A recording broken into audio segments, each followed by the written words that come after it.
Welcome to Story Before Glory. My name is Ronke Adebajo. Over the years, I have come across various people with glorious achievements that are celebrated. My experience of growing up in a polygamous home and delay in childbearing has shown me we all have a story to tell. In this series, we will explore guest journeys, share their intimate stories, painful experiences, and challenging times. Welcome to Story Before Glory.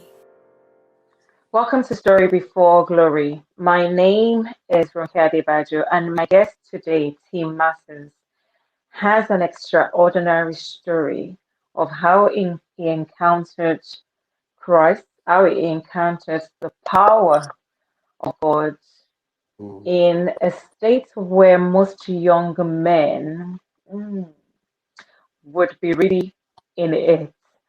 Please join us as I welcome Tim Martins. Thank you, Tim, for joining us. No, thank you. Thank you so much for the opportunity. Just before we started the show, I actually realized that I knew Tim from way Yeah. back and I knew his mom and his family. So that even made his story more real to us. Mm, So, Tim, just to start off, I have to start questioning from this very touching experience that you had with yeah. your mom and your siblings. You Mm, had to run away from home at the age of, at an early age, but at about 2 or 3 a.m. mm. Why did you have to do that? Um, so growing up, I grew up with my mum, my father, my sister, and we lived in a house, unfortunately, where there was trouble in context of the marriage that my mum was in. Mm, And so as a result, speaking about now domestic violence, you're speaking about just a dysfunctional home mm, concerning the married couple. I just remember one night we're very young. My mum woke myself and my sister up. She literally just said, "Whatever bag you've got, put it on your bag. Pack whatever you can in the bag." And literally, we left. And that was probably the beginning of a very, very difficult journey for myself, for my mum, for my sister, because we mm, had to find accommodation. She was obviously a domestic violence survivor, so on and so forth. So there were so many elements that was going on all at one sitting at the same time. Her job, accommodation, mm, all of it was just up in the air. So mm, it was a difficult period for us when we were very young. mm. And just to reiterate that, this actually happened here in the UK. Yeah, so we So we're would have been talking in about Scotland things. at the time. Also, was there a time you lost everything, even the little that you as a family had actually acquired, and then there was a big loss again after Yeah. being through all that you had been through? So one thing, I guess God was so faithful. At one period of our life, we did reach a state of stability, a state of things being okay. Mm, Then unfortunately, my mum was in a position where she lost everything as a result mm, of the actions of my stepfather. So he took away the mm, house, the money, the mm, businesses, her property, left her in significant amounts of debt. So mm, we were now in a position where we were down and out. We'd lost everything, the mm, home, any savings. So it's mm, almost like we had to go straight back to rock bottom.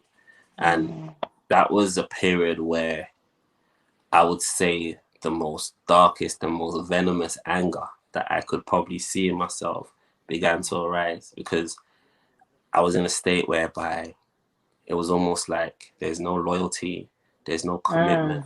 mm, At mm, one stage in your life or the other, someone will always turn their back on you. Someone will mm, always be disloyal, so on and so forth. And mm, that's what I saw growing up. mm. And So so when you went into uni with all that, yeah. where did you find yourself?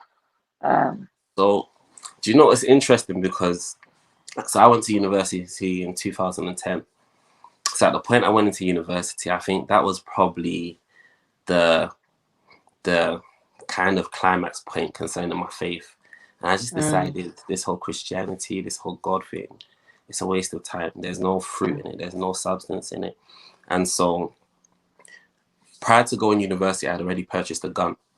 So I was mm, in possession of a firearm when actually attending university. And I think that year when I started university and came back home in September, that was the time in which, the family would naturally come together, our Christmas period and so on and so forth.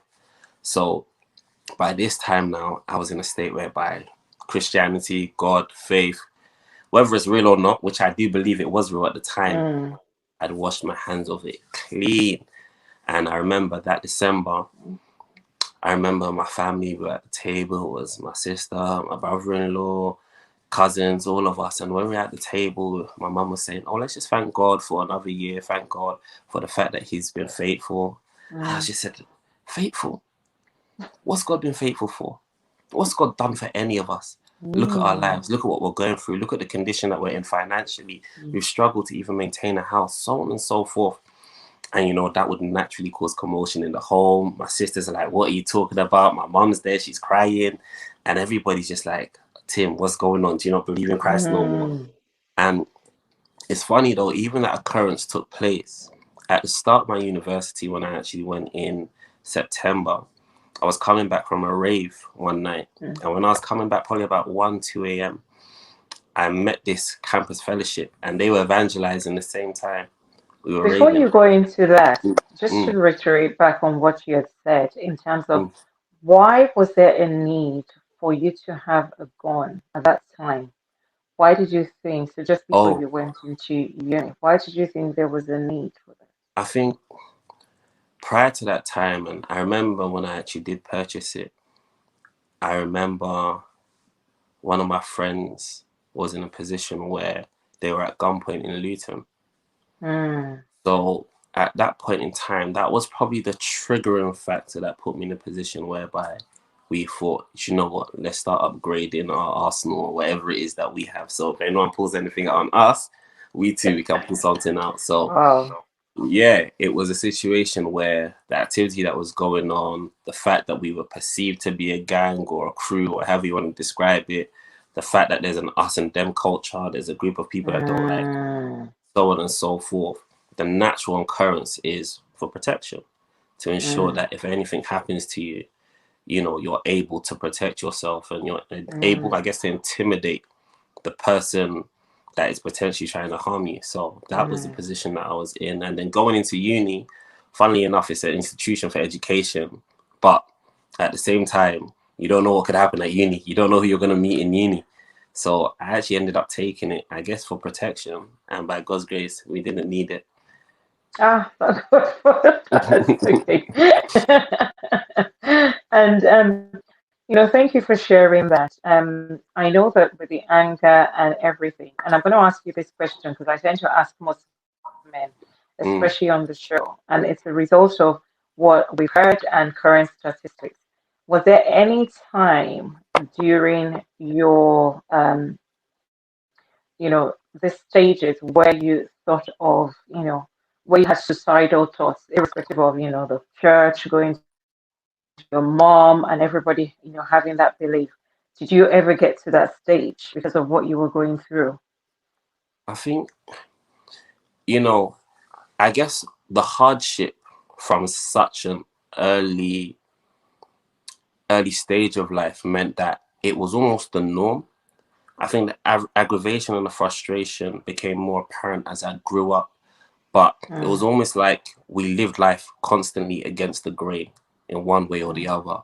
So it was a norm for me, and I think that was probably one of the things that built up my resilience and never led me down the mm, path of, oh, suicidal thoughts or I can't take this anymore, I'm mm, gonna kill myself. It was almost like my mum was a very, very strong woman, and I admire her for everything, mm, she represents. And because she was so strong, we found that source of strength in her when it was her working 3 jobs, when she did everything to ensure there was food in the house, to provide shelter. It was a situation where we were always had that strong mentality and that close mm, knit bond as a family. So I think that's what probably prevented me from going down the path of suicide or I can't do this mm. anymore and so on and so forth. Thank you for that. And it's glad to know that at least there was some, young people that didn't necessarily go, that path or go into that, that kind of thought process. Mm. Okay. Stay tuned with us. We're going to be back with more stories on Team Martins and how he transitioned into an amazing man of God. Amen. By His grace.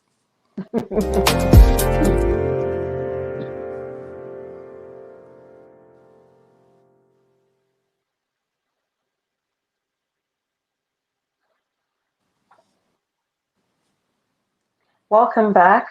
So, team, just before we went on a short break, you were sharing with us Mm. in uni. So we're talking about that, but I knew I took you back a bit. So I want to bring you back to your uni Yeah. experience that you were about to Mm. share with us from a day you were coming back from grave and you saw some people Yes. evangelize. And please make sure you tell us the time they were evangelizing so we'll know that when we're desperate for souls, we'll Yeah. look for them at the time we need to look for them, not when it's convenient for us.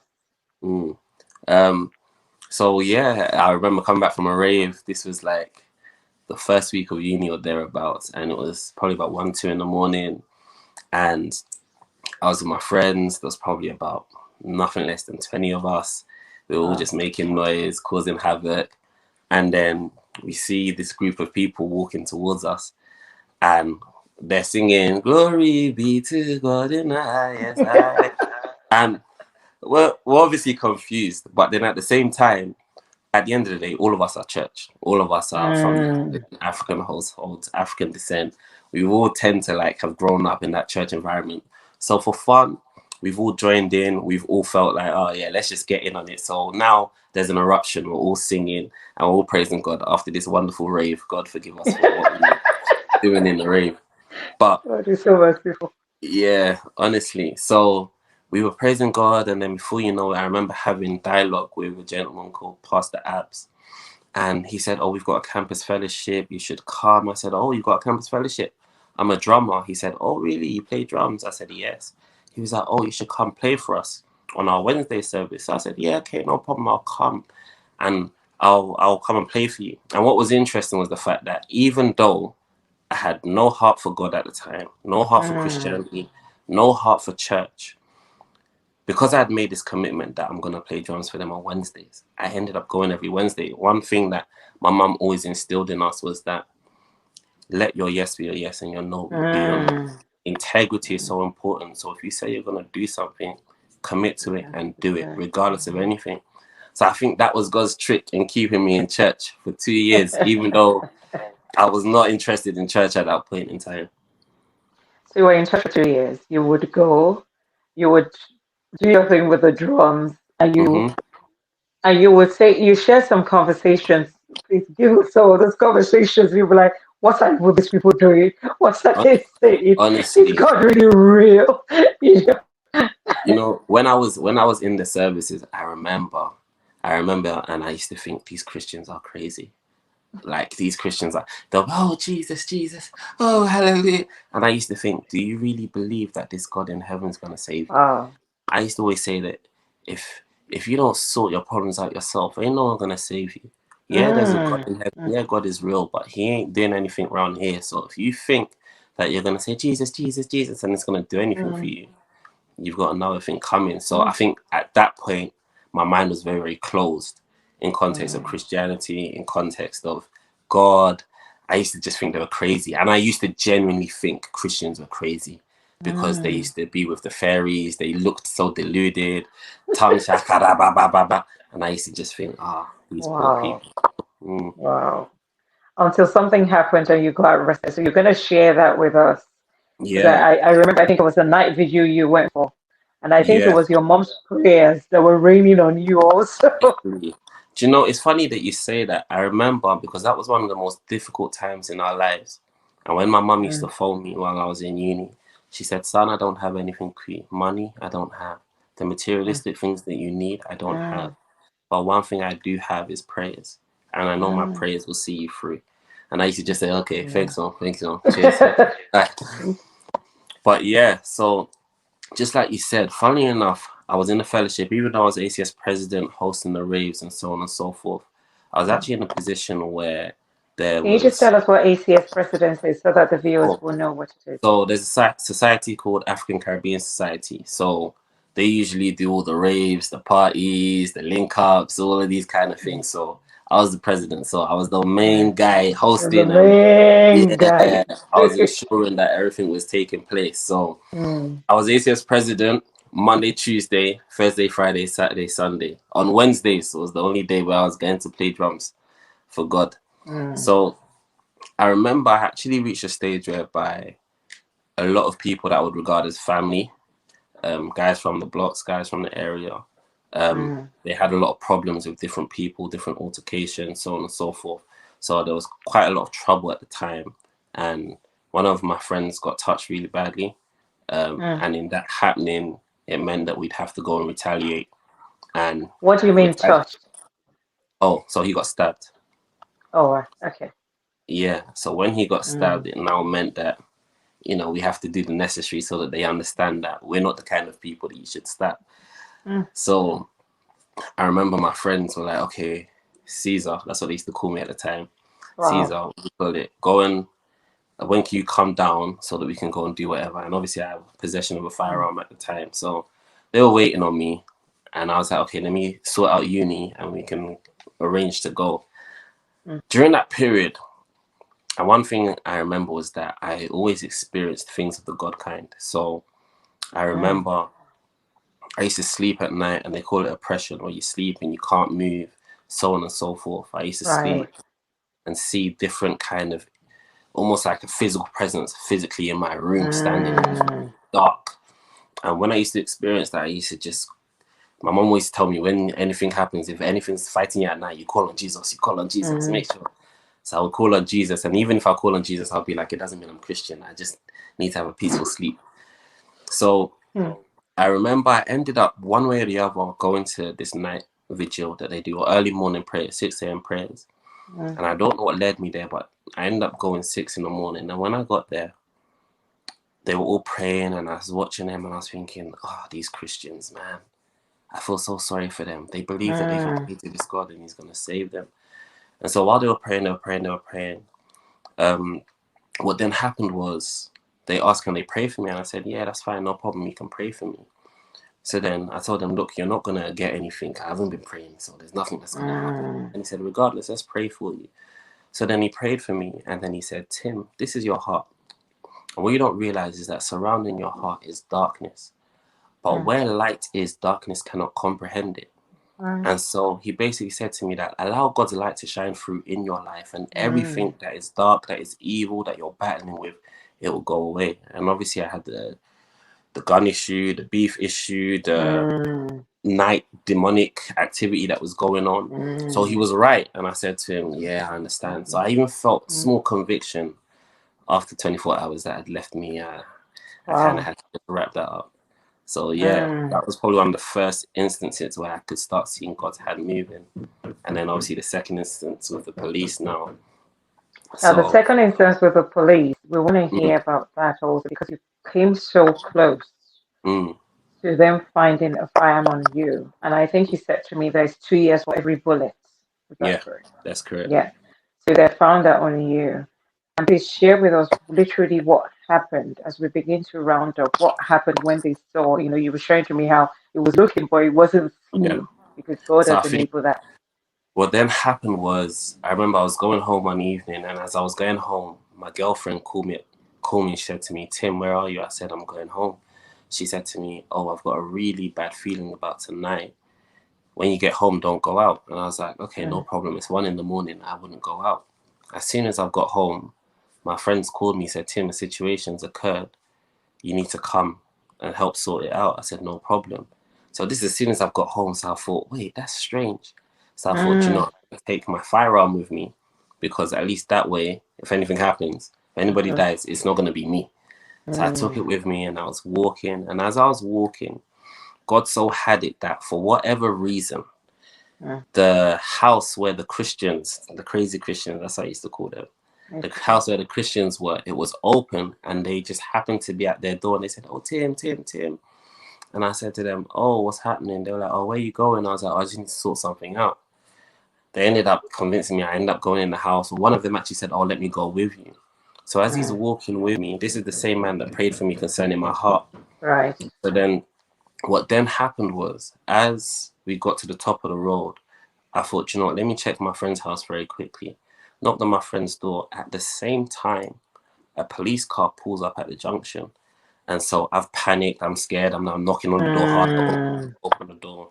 So they open the door, and the pastor, the head of prayers, he's now looking at me like, Tim, is everything okay? Why are you panicking? What's wrong? So we leave. We end up walking back towards my house. So as we're walking, he's now saying to me, Tim, God's got you. God's going to protect you. I've prayed for you. Why are you so apprehensive? Why are you so worried? So on and so forth. So I said to him, look, bro, in winter, we carry heat to keep warm. And he's looking at me and he's confused. He's like, Tim, what do you mean? I said, look, in winter, we carry heat to keep warm. And he's all confused. So now I've pulled up my jumper and I've showed him the gun on my waist. And he's obviously panicked. He's like, oh my God. But he's trying to keep composure.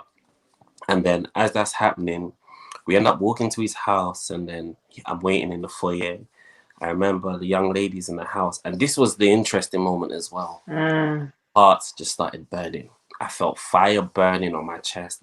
And I was thinking, what's this sudden feeling? So I remember telling the girl that, look, go upstairs, tell me what he's doing because he's been too long. She came back, she said, he's praying. I said, praying? I said, look, tell him to stop praying because I'm going to leave. I ain't got time for no prayers or anything like that. So he's obviously come rushing down. We've ended up walking. He's now, I guess, preaching to me and he's trying to minister to me. And we're sat in a bus stop. I said, bro, you don't know the situations that have taken place. You don't know what's happened. God is not going to be there if I'm in a shootout and people are shooting at me. God is not going to be by my side shooting back. And lo and behold, we're talking. And then a police car pulls up right in front of us. And the police officer now comes out the vehicle and he says, gents, there's been a disturbance in the area involving 2 males and a female. And I'm thinking already, like, I need to run. I've got a gun on my waist. My mom sent me to university to go and study law. I'm now here and I'm going to get taken by the law, like, God forbid. So I'm panicking. I'm saying I'm going to run. The guy's telling me, Tim, don't run. God's got you. I said, which God? The God that has all those Christians that are suffering, please do. So long and short, the police officer then said to me, look, there's been disturbance in the area involving 2 males and a female. I said, look, officer, I just live over there. I don't looking for any trouble. And in Canterbury, they usually do stop and search. But for one reason or the other, he just stood there, looked at us, and then literally just left. So then he left, and then Onos was now saying to me, like, Tim, look, God wants to use you. God's going to change your life, so on and so forth. By this time now, I'm even feeling convicted to give him the gun. So I've got the gun in my hands. And whilst I have the gun in my hands, I'm just playing all the thoughts in my head that I can't do this. I can't give this up. If I give this up, there's going to be too many consequences. So he got frustrated. And then when he got frustrated, he said to me, Tim, look, if you don't give me the gun, God's going to make you give it to me. One of my major principles in life is that no one can make me do anything. So the moment he said to me, if you don't give it to me, God's going to make, I just said to him, listen, God can't make me do shh. Before I could even say anything, the police car pulled back up. I now have a gun in my hands and the officer's looking dead at me straight in the face. The officer looks at me, he looks at the gun, and then Onos just reached over and he grabbed the gun. And then the officer just looked and nodded his head and drove off. And that was like, even me, I said, thank you, So my Jesus. question to you at that time, did he see the gun or you didn't see? I'm assuming he The didn't see because it would officer, have. he would have had, and this is why, in my hearts of hearts, that must have been an angel. Because the fact that he saw us at the junction, the fact that he then came and spoke to us at the bus stop, the fact that again, 3 occasions, that police officer presented himself, it could only have been God. And it was God pushing me away from where I was into a new space. And you had to give that gun, didn't you? And that was how I the gun gave, was taken. yeah. So we've only got about a minute. If you can just tell us that sensation that you had, that encounter where you felt the oil pouring Yeah. upon you, that led to where you are now? And I know you go about also supporting other people now. I Yeah. know you're very active in church, and you Mm, were sharing with me that even when you minister, and when mm, people found out that the ACS president mm. or whatever is now, Yeah. lives were literally being transformed. What Yeah. happened to do that? We've got very little time. So I if you could think just share that quickly with us. very, very quickly, what actually happened was some ladies evangelized to me, and when they evangelized to me, I ended up giving my life to Christ. But I told them that I need to see God in 7 days. If I don't see Him in 7 days, I'm done with Christianity. And so I said that, Lord, if you let them sing a particular song in church on Sunday, I'll worship. And then the next day came, I was in church. They done the praise, they done the worship, they completed everything. And when they were supposed to close, the bishop just said, "Oh, let's just take a song of worship." And lo and behold, the song that was sang on my knees in my room that Mm, I asked them to sing in church, they started singing that song at the end of service. And then I felt it's almost like deja vu, and I was thinking to myself, mm, where is this from? Like, and I remembered, mm, oh my God, I said I'd worship. I didn't know what worship was at the time. I just said I'd mm, worship. And then from nowhere, I felt a hot sensation literally mm, being poured all over my head, from the mm, top of my head to the soles of my feet. Then the presence was overwhelming. It literally took over my entire being. That day I was with my boys and they were looking at me like, Tim, is everything okay? Are you crazy? What's going on? I'm just like singing the song, but the presence of God literally overwhelmed and took me from head to mm, toe. And where I said, Lord, if you don't show up in my life in 7 days, then I'm mm, done with you. The other side of the coin was that if you show up in my life in 7 days, I will serve you for the rest of my life. mm, And then from there, that's how people came to see, like, wait, Tim, gunman Tim ACS mm. president is now Christian. Christian. People are Mm, confused. And, that's how God really, really moved. But the power, the presence of God, no interference from a minister or a pastor. This mm. was a direct connection with the heart of man and the Hallelujah. God of heaven. And as I Thank spoke, you. he heard. Mm. I always say, God really, really is. I always say God connects to the heart. If we can get the place of the heart right with God, Mm, then you're in the right place. mm. As we round up, I know, like I said briefly, what do you do at the moment? I know you help people, you share, and you're very active. Just tell us so that we'll get a picture of where God is taking you to where you are now.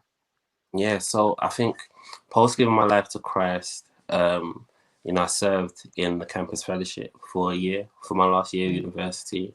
From there, God was so faithful. We started a fellowship in Milton Keynes called Total Intimacy. mm, And that's a mm, place where, you know, tons of young people come, fellowship, word, there's counsel, there's guidance. I think everything that I guess I didn't have when I was in my younger fine. days. Yeah, so that's one of the things that's very prominent. Also, I'm part of a church called Salem International Christian Center.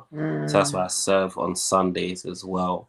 But at the moment, the ministry is doing a lot of work in the community, especially during the COVID period. We've done fine. a lot of homeless outreach, done a lot of charity work, also doing work in the prisons in the coming months as well.